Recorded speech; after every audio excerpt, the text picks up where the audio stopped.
Hello everyone, my name is Willemijn Weterings and you are listening to the podcast Ethics of AI, Mourning and Artificial Intelligence.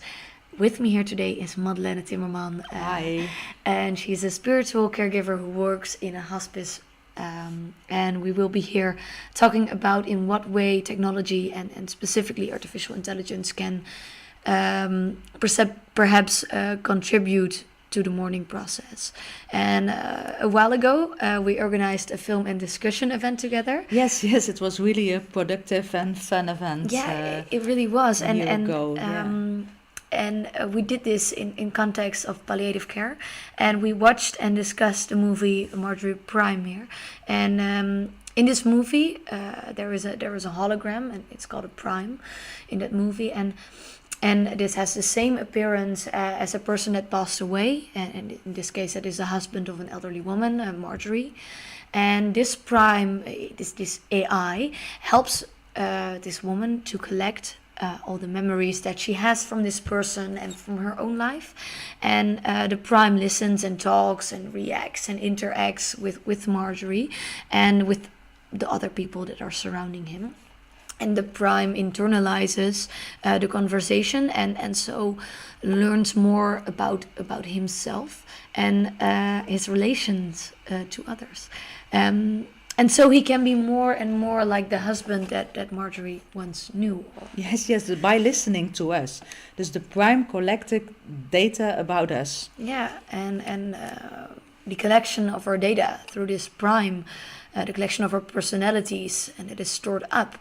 And stands reserve and then showed back to us via this prime and this way of and framing and revealing the social relationships that we have and we had. Yeah, but who decides to weight the stories you would tell? Who controls the algorithm behind it all? Yeah. I mean, this control, this idea that for example, companies could use information like this, the stories that you tell and the memories, and they could use it for example, by selling purposes. Yeah, I think a lot of people would dislike this idea. Yeah, of a Just prime, as Tess, the daughter of Marjorie in the movie, she sees the prime as a mirror, as a soundbox. Yeah, and of course that prime, it's a very uncanny idea. I mean, that prime that looks like the person that you once knew and you were so familiar with. However, it is not that person because the person is gone. And this double that is created, it talks and looks like the person, and however it is not, and it's not familiar anymore. It's inside that uncanny valley. But on the other hand, if the technology is there, why not use it? I mean, that could be the reason why Tess agrees to use the prime of her mother when she dies. Yeah, so when her mother dies, Tess uses a prime as well.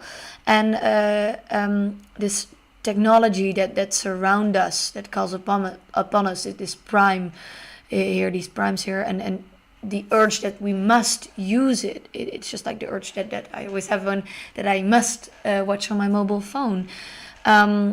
And I think that is one of the greatest dangers of technology that is encountered by Heidegger, says this. Yeah, Heidegger. He brings this forward. And with this in mind, with this urge, would we still be able to move on, to let go? You mean about the mourning process? Yeah.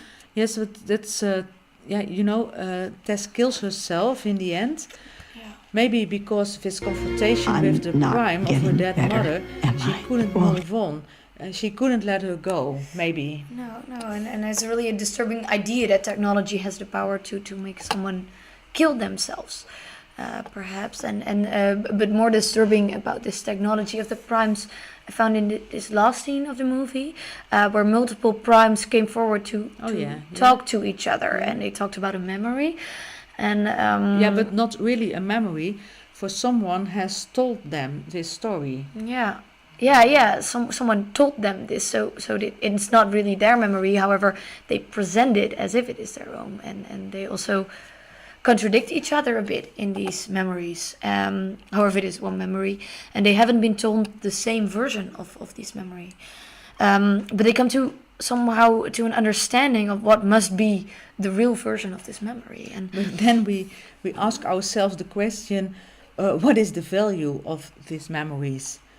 Or even what is the value or even the meaning of our lives? yeah, definitely when the primes get this grip on our memories, and so the way that we humans exist as humans, and isn't that exactly what Heidegger, what we talked about earlier, tries to tell us all along and warn us for? I mean, this idea of AI, a prime helping to cope us with mourning, is it a responsible or a good idea? Yeah, it's a very interesting idea, and we don't know a lot about it, but we know some about the mourning process. For example, in an hospice, and it is very interesting. And however, a lot of research in this area is essential, and we must always remain critical. Yeah, remain critical. I think that is a very wise advice. Thank you, Madeleine, for your time and expertise. This was Ethics of AI, Mourning and Artificial Intelligence. My name is Willemijn Weterings, and thank you all for listening.